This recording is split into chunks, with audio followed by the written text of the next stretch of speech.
इयत्ता 8वी विषय आहे लोकशाहीर अण्णाभाऊ साठे। देश के नागरिक हूँ जहाँ छत्रपति शिवाजी महाराज और सम्राट अशोक जैसे राजा थे। मैं उस देश की नागरिक हूँ जहाँ शाहू फुले अंबेडकर और अण्णाभाऊ साठे जैसे महापुरुष थे। मैं उस देश की नागरिक हूँ जहाँ हर 50 मील पर रूप पहनावा मजहब बदल जाता था। मैं उस देश की नागरिक हूँ जिसे अपने भूगोल के पहले इस ब्रह्मांड का भूगोल समझ आता था। आदरणीय व्यासपीठ, तज्ञ परीक्षक आणि येथे जमलेल्या माझ्या छोट्या मोठ्या बालमित्रांनो, आपल्या प्रतिभेने मराठी सारस्वताला समृद्ध करणाऱ्या आणि मराठी सारस्वताला उजळून टाकणाऱ्या लोकशाहीर अण्णाभाऊ साठे यांच्या जयंतीनिमित्त मी कुमारी श्लोका दत्ताढोणे इयत्ता 8वी गाव अरण आज आपल्या समोर विषय मांडते लोकशाहीर अण्णाभाऊ साठे व त्यांचे जीवन कार्य।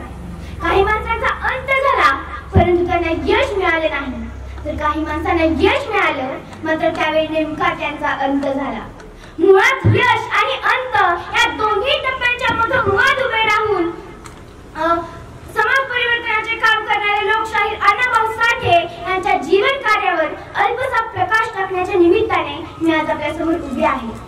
खरं तर करते सुधारक आणि बोलते सुधारक हे दोन सुधारकांचे प्रकार झाले। यातील करतेपणाच्या प्रकारात मोडून सातत्याने सामाजिक विषमतेच्या मुळावर घाव घालत समाज परिवर्तनाच्या दिशेने धाव घेण्याचे काम आपल्या उभ्या हयातीत अण्णाभाऊ साठे यांनी केलेले आपल्याला दिसून येते।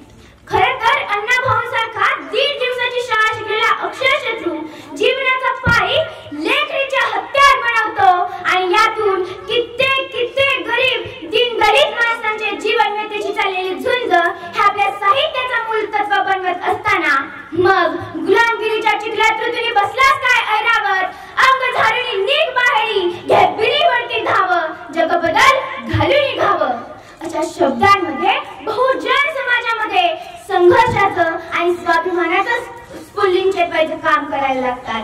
खरं तर अण्णाभाऊ साठेंच्या रूपाने ही परिवर्तनाची फार मोठी नांदी आहे हे आपल्याला लक्षात घ्यावं लागेल।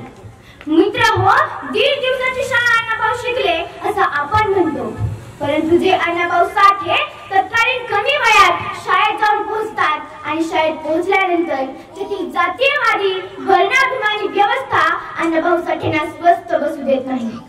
अस्पृश्यता शिवाशिवीसारख्या गोष्टी शाळेत सुरू व्हायला लागतात आणि मग गुरुजी सुद्धा अण्णाभाऊ अस्पृश्य म्हणून त्यांना छडी फेकून मारू लागतात। ही सल अण्णाभाऊंच्या काळजात रुतते आणि शाळेबाहेर गेलेले अण्णाभाऊ साठे शाळेवर दगड फेकून मारतात। तो दगड हा शाळेवर नुसता फेकलेला दगड नव्हता, तर अण्णाभाऊंनी जातीयवादी वर्णाभिमानी व्यवस्थेवर केलेला पहिला हल्ला, पहिला घाव आहे हे आपल्याला समजून घ्यावं लागेल। एकदा अण्णाभाऊ साठे लहान असताना आपल्या गावच्या शेजारी म्हणजेच रेठरी नावाच्या गावात जत्रा असताना मित्रांबरोबर फिरायला जातात आणि गेल्यानंतर पाहतात तर काय प्रचंड गर्दी आहे आणि त्या गर्दीत कुणीतरी एक प्रतिभावंत व्यक्ती मोठ्या आवेशाने भाषण देत आहे आणि लोक त्यावर मोठमोठ्याने टाळ्या वाजवत आहेत आणि मधूनच भारत माता की जय अशा घोषणा ऐकू यायला लागतात। अण्णाभाऊ साठे कटाक्षाने त्या भाषणाकडे बघत असतात, त्या व्यक्तीकडे बघत असतात आणि अचानक ब्रिटिशांची फौज येते आणि गर्दी पांगते।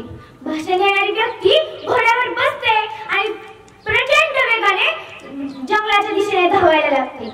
अण्णाभाऊ साठे त्या व्यक्तीचा पाठलाग करत करत त्याच्या मागे धावायला लागतात। जंगलाच्या मधोमध पोहोचल्यानंतर ती व्यक्ती मागे वळून पाहते तर काय ब्रिटिशांची फौज नाही मागे, तर एक चिमुकलं पोरगं त्यांचा पाठलाग करते।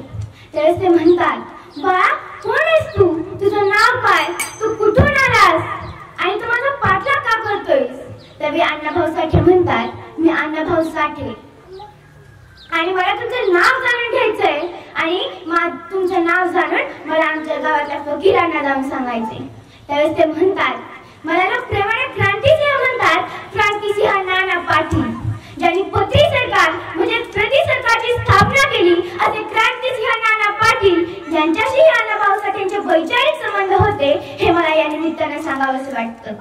स्वातंत्र्य चळवळीत तसेच मुंबई ही आमची